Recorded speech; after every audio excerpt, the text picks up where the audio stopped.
see a countdown. Oh, it's up there now. Oh, I see. Okay. Good morning. Oh, she said 20, so we'll wait.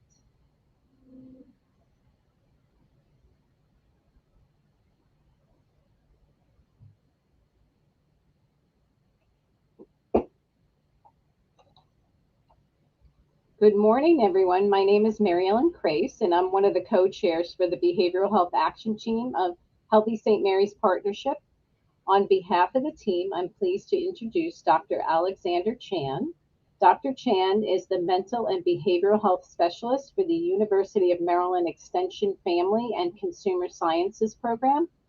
He brings practical knowledge and experience in stress management, family relations, and adolescent development. He holds master's and doctoral degrees in human development and family studies from Auburn University. Alex is also a licensed marriage and family therapist in Maryland and the District of Columbia. Please welcome Dr. Alexander Chan. All right. Thank you for that intro. So I am going to be talking to you all today about the ongoing grief and losses of the pandemic. And I know that it's a tough topic, but I hope that the presentation today is actually uplifting and provides you with some practical tools, not only for yourself, but perhaps for the people in your life, the people who you work with professionally. I hope that this presentation can be beneficial in a variety of ways. So let's get started. So thanks to Mary Ellen for reading my bio there. I want to give you all a little more background if you're not already familiar with the University of Maryland Extension Family and Consumer Sciences program. So we are as a part of Extension, we do community-based education in the areas of nutrition, finance, and mental health. So we equip people of all ages with these practical life skills in a variety of workshops. We do in the nutrition realm, we do things ranging from school-based nutrition programming and physical activity to chronic disease management, diabetes management. In the financial realm, we cover a variety of topics ranging from more personal finance topics, budgeting, planning, to things like navigating health insurance. And then I represent the mental health aspect of our programming. So I do all kinds of mental health promotion activities in a variety of areas. So stress management is, of course, a really popular area. I'm also a mental health first aid and youth mental health first aid instructor. We do a lot of those trainings. And we have also a variety of stress and mental health promotion activities targeting the farming community. So we have a pretty comprehensive set of activities within our Family and Consumer Sciences program. And I just put that out there so that if you enjoy the presentation today and you want other types of services, whether it's in mental health or other areas of Family and Consumer Sciences, we want to be your go-to for that type of programming. So please reach out to me. And if it's not programming that I can personally offer, then I can definitely connect you to the locally based educators that can also offer that program for you.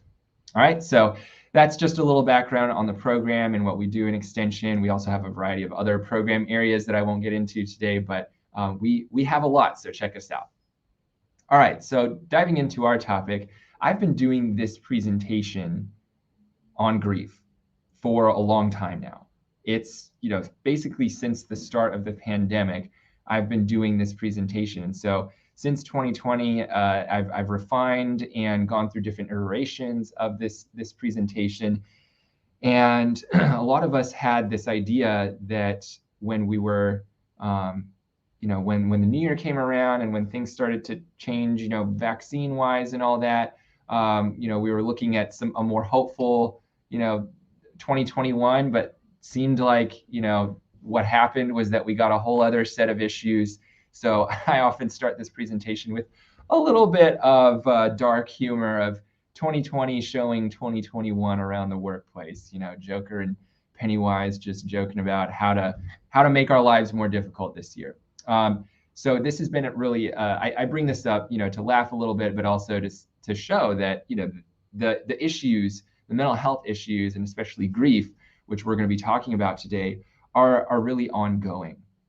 So it is a topic that, I didn't anticipate necessarily continuing for this long, but it has. And so I'm happy to still be offering some tips on managing this experience. All right. So one of the first things that came out at the very start of the pandemic was this article actually from the Harvard Business Review that kind of jump-started our public awareness of grief being an issue that everyone was dealing with. There was a lot of talk about, mental health problems in general arising from isolation and increased anxiety about health issues. But grief was something that also pretty immediately became evident as a problem. And I actually really recommend, if you never read this article back in March of 2020, I think it'll help kind of frame why talking about grief, why this emotion is so relevant for us today. And also the reason I bring up just labeling the emotion as grief, that as part of our experience these days, is that from a kind of clinical point of view, if you have an accurate diagnosis, then you will be able to come up with a treatment plan that actually addresses the problem. So if you're, for example, if we're only focused on anxiety and all of our tactics in managing kind of the mental health issues that we're presented with these days, if we're all focused on anxiety, then we might be missing some of the healing potential in engaging in other activities related to different types of emotional challenges. So grief is very relevant to what we've experienced, and it deserves attention, which is what we're going to be focusing on today. So in order to help us kind of start this conversation, I want to talk and hear what you all have gone through. So in general, you don't have to get super personal if you don't want to, but I want to know, in your experience, what have people or you lost during the pandemic? Grief is an emotion of loss. When we lose something, we experience grief. So what have been some of the things that people have lost? Could be lives, could be abstract things, could be events. I'm curious to hear. So I believe there is a way for you all to comment. And if you feel comfortable sharing, I'd love to hear some of those comments. So I'll pause very briefly here to see if folks are able to share. I can share from my end of things while we wait for people to comment in. So for me, a majority of my family actually lives in Canada. So I missed out on that family interaction with being unable to cross the border. Especially I got married recently. And so not being able to have those family members come to my wedding was definitely something that I missed out on with the pandemic happening. Yeah. So it's both a concrete and abstract thing. You missed out on regular contact, but also you kind of you lost what you thought something like a wedding would be. And that causes, some complex emotions. Okay, I see a comment, community in the way that I was accustomed to experiencing it. Yes, definitely. We pre-pandemic, people were accustomed to, having regular face-to-face interactions, random face-to-face interactions that kind of, maybe if you're that kind of person, provides you a little jolt of energy throughout the day to just kind of encounter somebody and have a quick conversation with them. Yeah, thanks for sharing. Starting my social work internship and not being able to interact with clients or people. Oh my gosh, yeah. I can't imagine, well, I can somewhat, but it's difficult to think about being trained as something like some kind of human service professional. I can't imagine going through my marriage and family therapy program and having to do all this stuff virtually. Like, wow, yeah, big loss.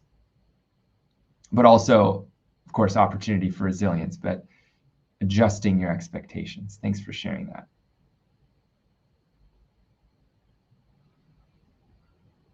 All right, and I'll try to, another one.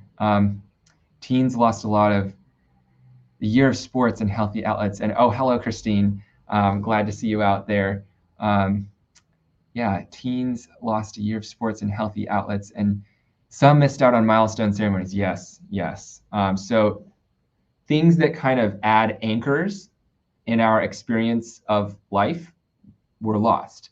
And so even if you didn't necessarily lose something that you were really looking forward to, or like had some big event that didn't happen, like also a lot of stuff just didn't happen. And so when people think back on 2020 sometimes, and even through part of this year, people are thinking like, what actually happened? Like, I can't remember anything. And it feels weird to think about a gap in memory. And that's actually pretty normal. Psychologically, our brains are designed to remember things that are out of the ordinary. And so when your ordinary is kind of monotonous and not notable, you don't make memories. And so thinking back from the present day on the past 18 months or so, that can prompt some kind of difficult existential thoughts of like, what happened? Where was my life? So that can also be part of a normal grief reaction.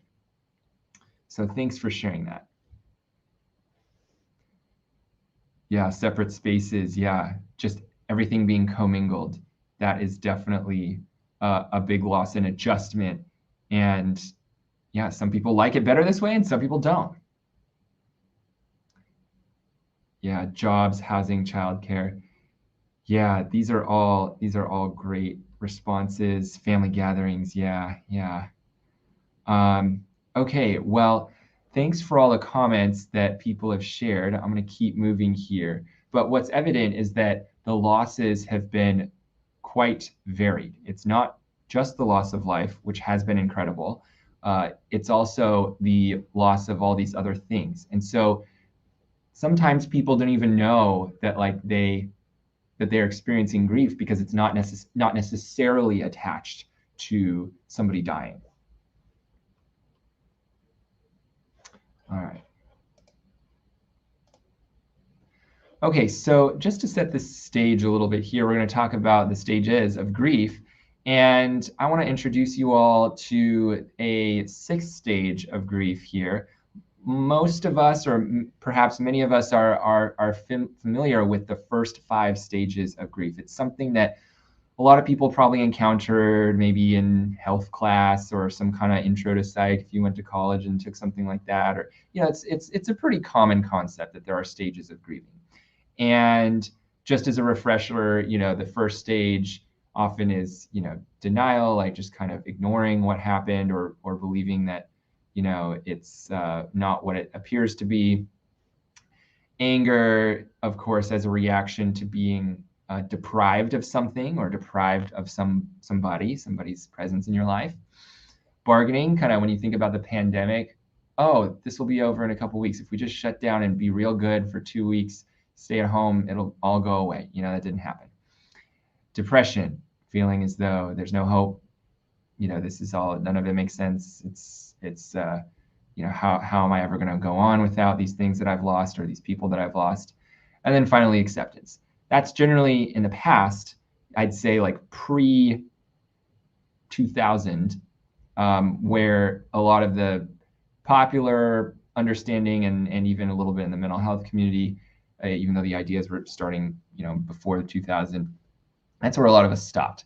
However, in the past 20 years or so, this idea of meaning has gained a lot of traction. And this is really based on the work of a really great researcher, Pauline Boss. She literally wrote the book on grief, and she talks about a particular form of loss called ambiguous loss, where somebody maybe hasn't died, but that they maybe are mentally incapacitated, dealing with something like dementia, or they're lost, like they're missing, and you don't actually have someone who has, like their body isn't there, like you can't actually see that they have died, but they're, for all intents and purposes, gone from your life. And so, especially in those types of contexts, what we found is that just accepting that a loss has occurred isn't necessarily enough to fully move on and feel healed from the experience. And so this sixth concept of meaning is actually what's become apparent as a really helpful activity to engage in. And that's actually discussed in that Harvard Business Review article, this concept of needing to make sense of all of this. And so that's one addition to how we think about grieving that's maybe different from how you learned it growing up or in school. Another way that grieving has been, the understanding of grieving has evolved, is that the stages are not necessarily linear. So that's why I placed all these up and down arrows, that yes, as a general trend, we hope to move towards a sense of meaning and integration with our lives, that we aren't stuck in the stage of anger or bargaining or whatever, but that we're progressing towards that meaning-making stage. But we also understand that it's not going to be a straightforward process. You may one day feel sad about what's happened, and then another day slip back to just, oh, this isn't happening, I'm not even going to think about it. So it's normal to go through a back and forth in terms of how you resolve grief. But most importantly is that we are working overall in a general, overarching arc towards this meaning-making stage. And again, meaning-making is this point where you haven't just accepted that some loss has occurred, but that you are telling a story about it that helps you move forward.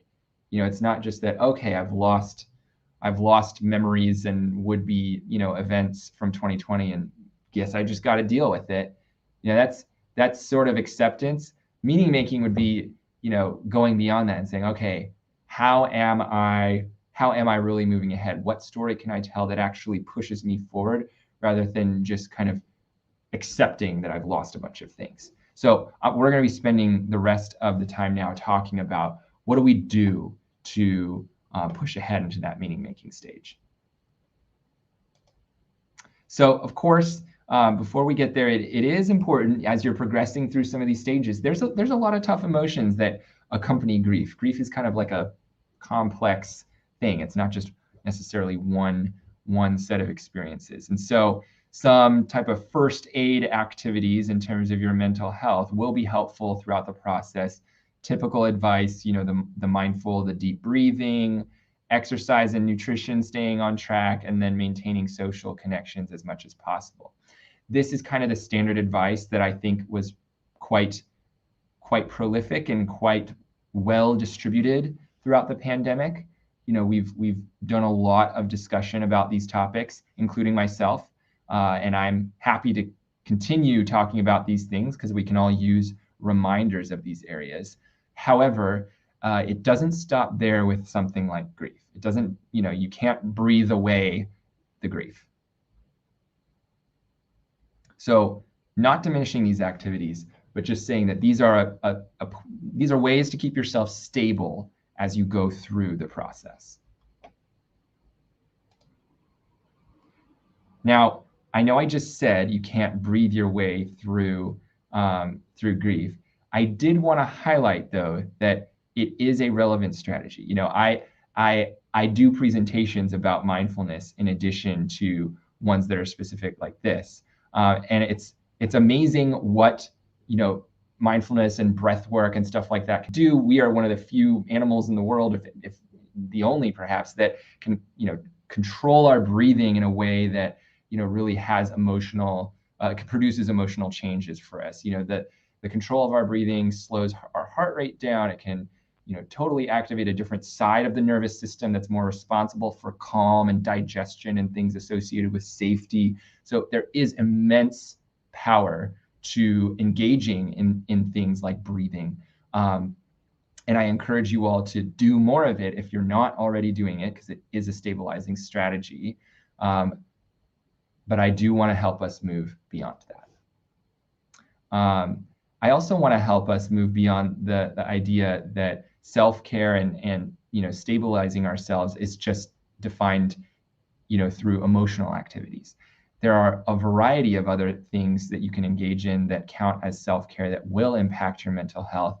And I encourage you, if you haven't yet encountered this concept, to research the 8 dimensions of wellness. It is a resource that the SAMHSA, the Substance Abuse Mental Health Services Administration, has a great guide on. And we also offer, through our Family and Consumer Sciences program, we also offer a training on planning for self-care and getting more in depth into this. So if you want that, call me up afterwards and we can have a whole presentation on self-care and getting into those topics more in depth.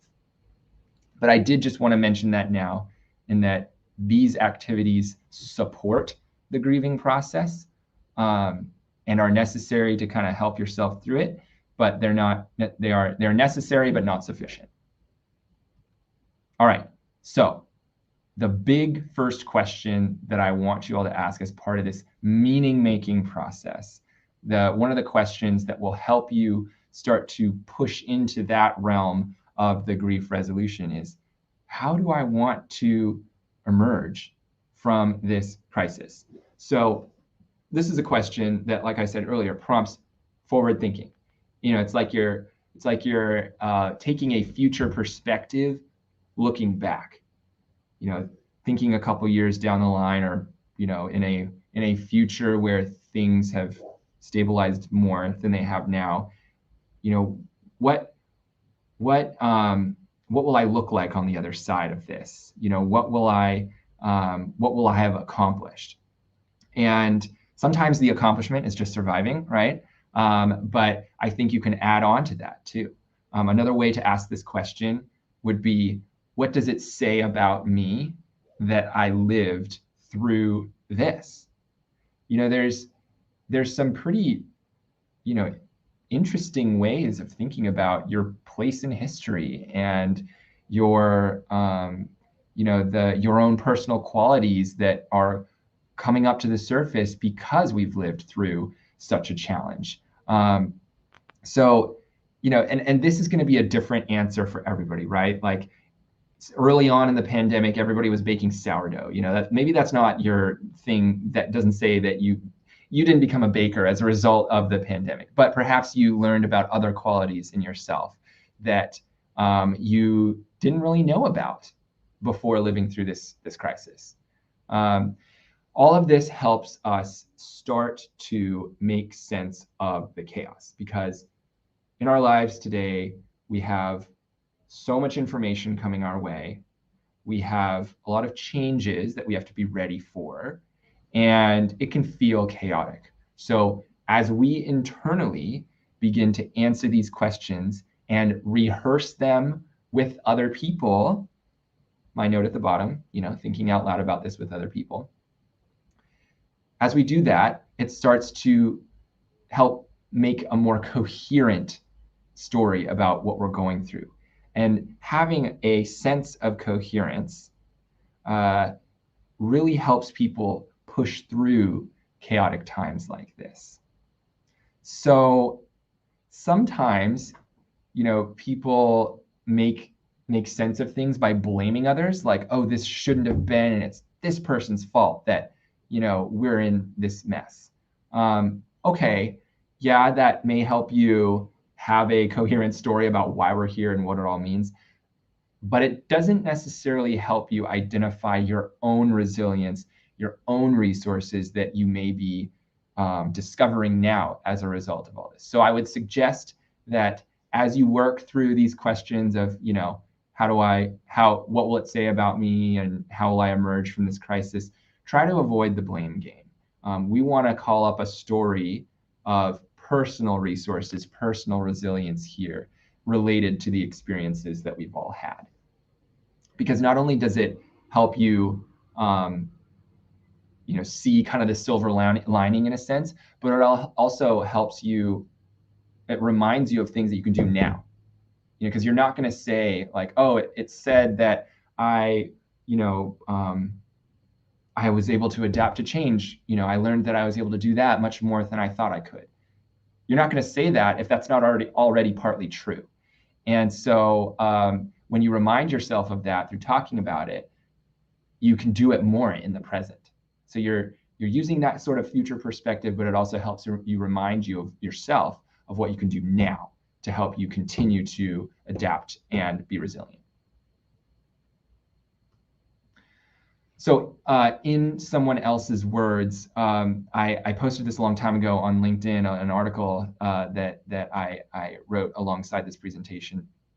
And someone reposted and said, "This is kind of how I think about vacations. What story do I want to be able to tell about vacations afterwards?" And so, yeah, we're not in a vacation right now, but it's sort of that mindset, like thinking about the things that you would like to be able to say about your vacation helps you plan your vacation.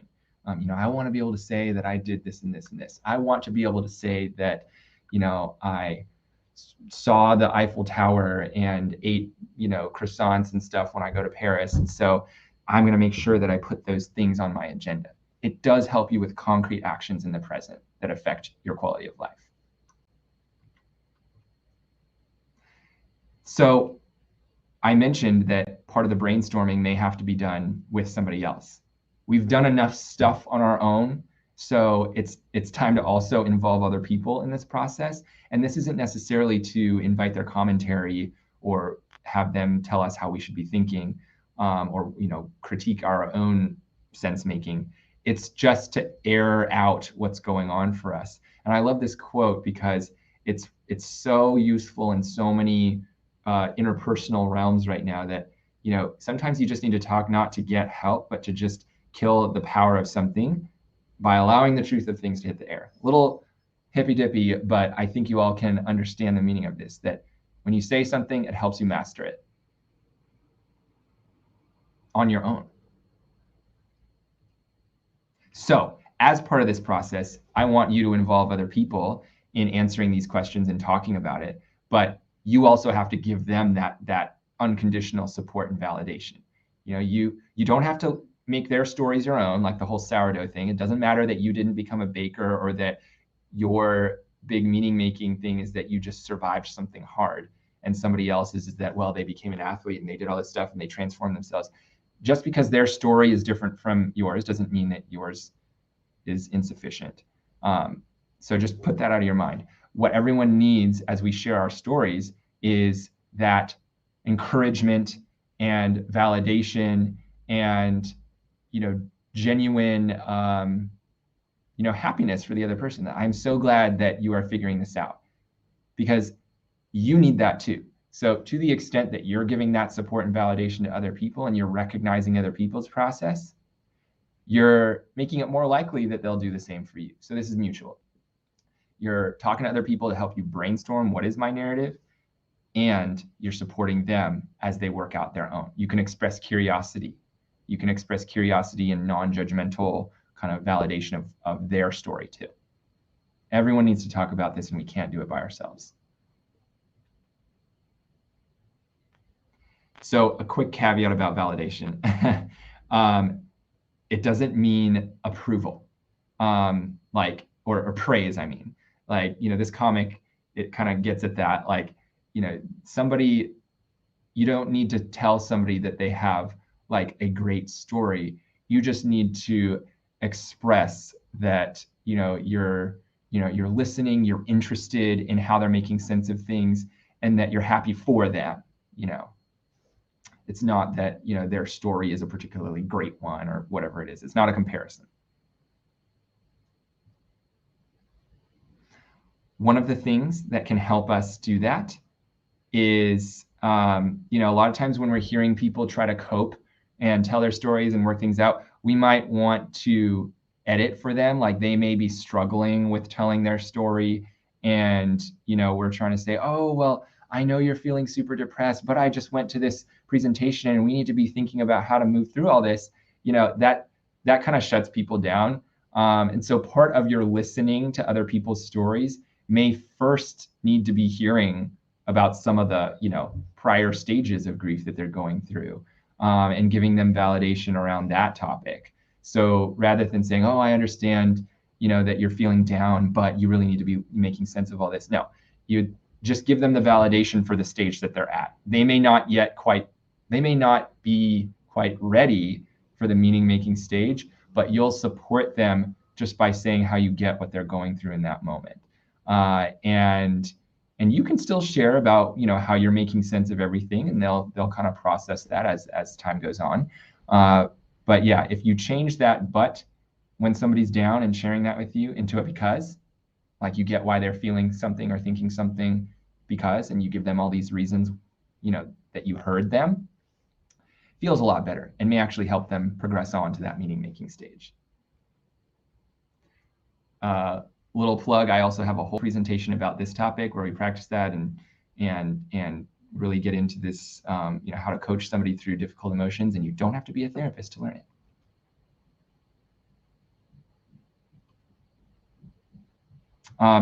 What happens is that, when people aren't necessarily open to support until they've gotten that validation. And so this is true whether we're telling stories about our, the way we're making meaning, or that we're struggling with making meaning. We need that validation first before you can provide any further support, even just emotional support. Like, oh, I'm here for you, or the empathy. People really need to hear and experience that you get it, as you're supporting one another through this process. So in these conversations, the key component is curiosity, validation, understanding, because we're all just trying to come up with a story that makes sense and helps push ourselves forward. We don't need a bunch of other tips or advice right now. We just need to work on those stories that we can rehearse that keep us moving, especially on days when we are feeling a little less energetic. Like, today sucks, but what an amazing thing it is that I'm living through all this, and that I'm still here and I'm still surviving, still having that way of coaching yourself through it. So as part of that process, harkening back to our nonlinear grief process, we have to be sure that we're letting ourselves experience all of our emotions every day. As we work towards making sense of things, there will be days when we don't feel like doing that, and that's okay. There will be days when you're just angry and you gotta let that be, and maybe try to talk to somebody about that. And that's okay. You don't have to be ready every single day to be on this meaning-making journey. And also, if something bad has happened, there's been a big loss, you need to let yourself feel that sadness. Let yourself cry. The same day, you might also feel like laughing. That's okay too. You're not crazy. All emotions are valid when you're going through this grieving process because it's complicated.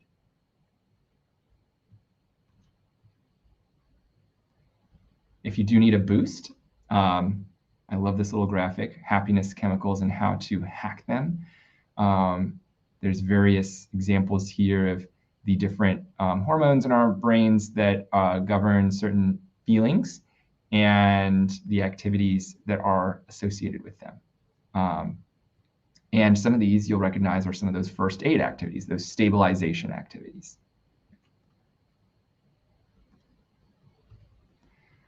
All right, so the final kind of tip that I want to give you all about all this is that these tasks, trying to tell that story, talking to other people about it, becoming more okay with a range of emotions, this is ongoing. It's not going to stop today or tomorrow. Like, it's going to be something that we have to work on continuously, and be okay with that too. As the COVID situation evolves, your work in adapting to it emotionally is also going to evolve and occasionally need a tune-up.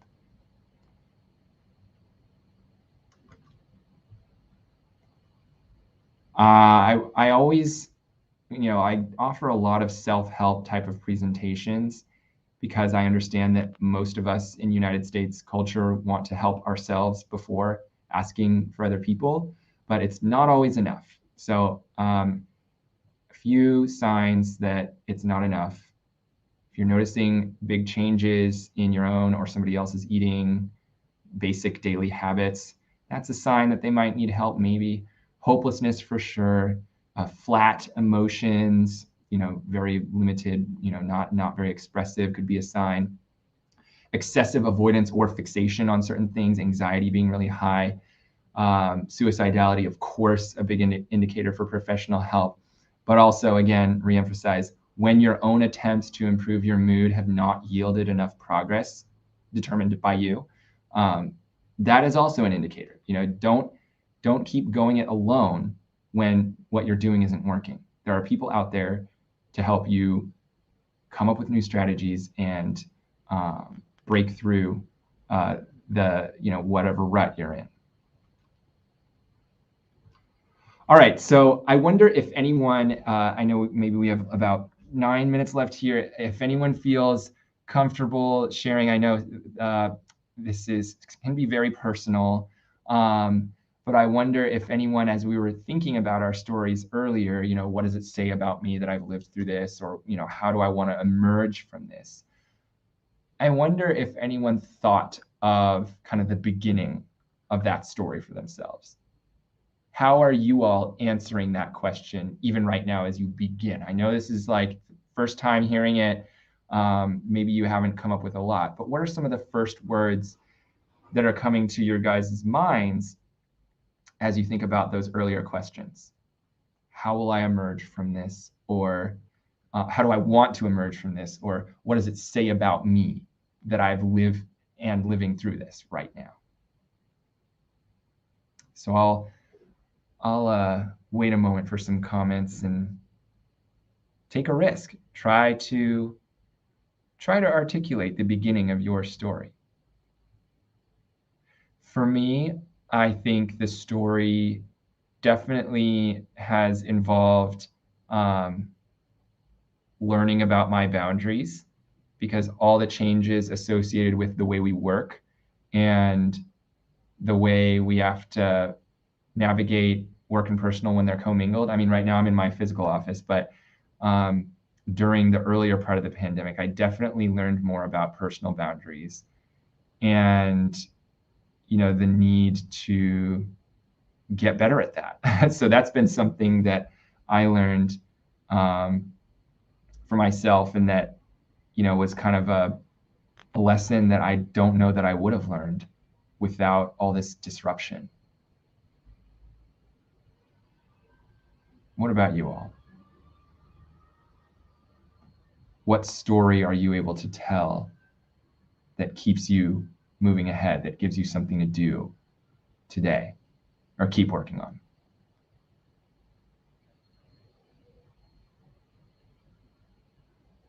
I also learned that routine is really important for me, and that really has stuck with me. I think a lot about how to make, my days a little more predictable, because that was definitely something I took for granted pre-pandemic.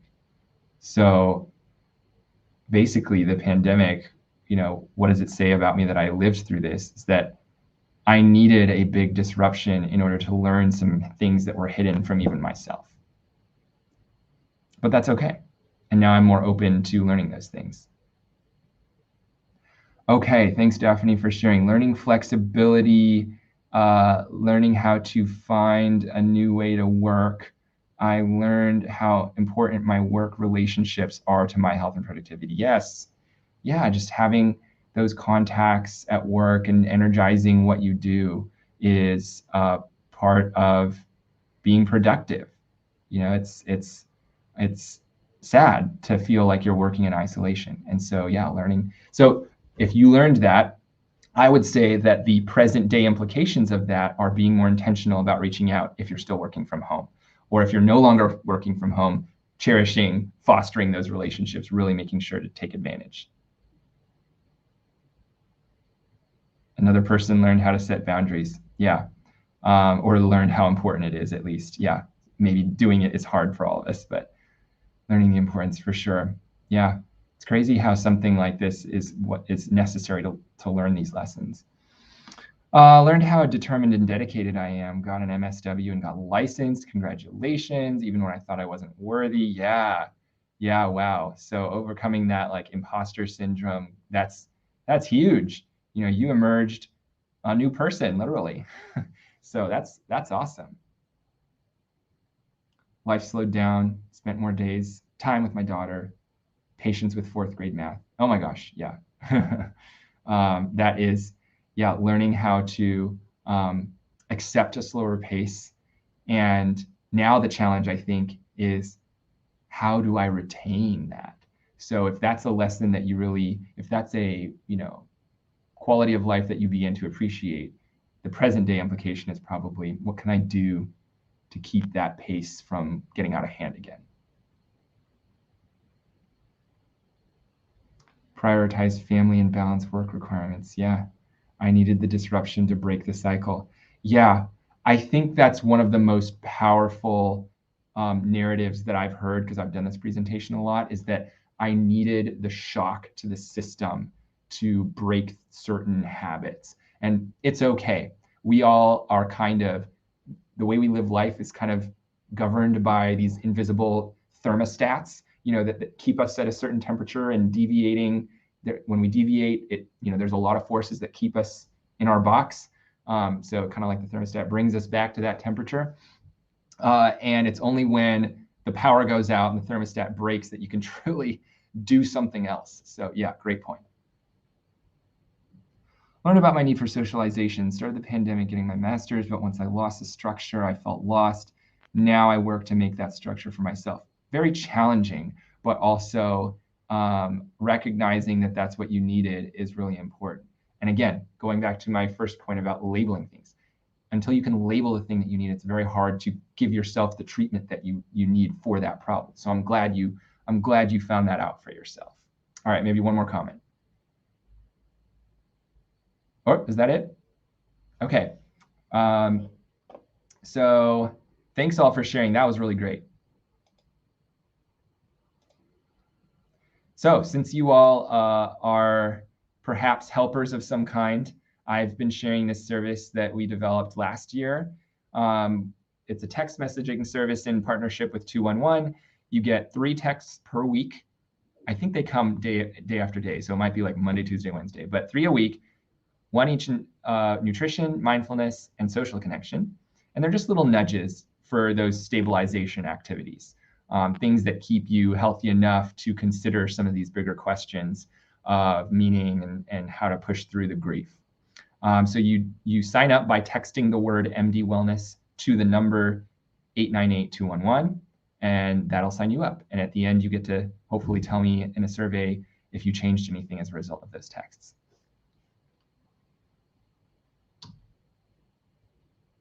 Okay, so we have like 2 minutes for Q&A. I also, there's a link here. I would please ask you all to evaluate my teaching at that link, please. I need it for my job. So, but yes, questions. Oh, by the way, as you're thinking of questions, that link for the teaching eval, you select my name, today's date, and the topic is wellness. And then you just answer questions about my teaching. But yes, any questions that I can answer? I know we're right up at the time here. You can give it a couple seconds for those questions to get in through Facebook and YouTube here. And if we have to end, that's my email. You can email me questions. I can try to respond that way too. And like I said, I do a lot of other topics, in mental health. And Family and Consumer Sciences offers a lot of other wellness type programming in general. So please reach out. And so everyone knows I did send that link for the evaluation. It is posted into the comment sections on both Facebook and YouTube right now. So if you wanted to do it right now before it's out of your brain, feel free to just go ahead and click that link to get that evaluation done. Yeah, five or so questions, but anyway. Okay, well, thank you, Dr. Chan. That was amazing. Really, I thought helped everyone take a long look at how this pandemic has affected them and their families and their lives. So we really appreciate you doing this presentation today and giving us your information so everyone can reach out. So it doesn't look like there's any more questions. So we're going to go ahead and close this session. And we want to remind everyone to come back for the 1 o'clock session, physical activity to prevent and treat chronic diseases. So what a great follow-up to Dr. Chan's. So thank you everyone for your participation today. Thanks. Everyone. Bye.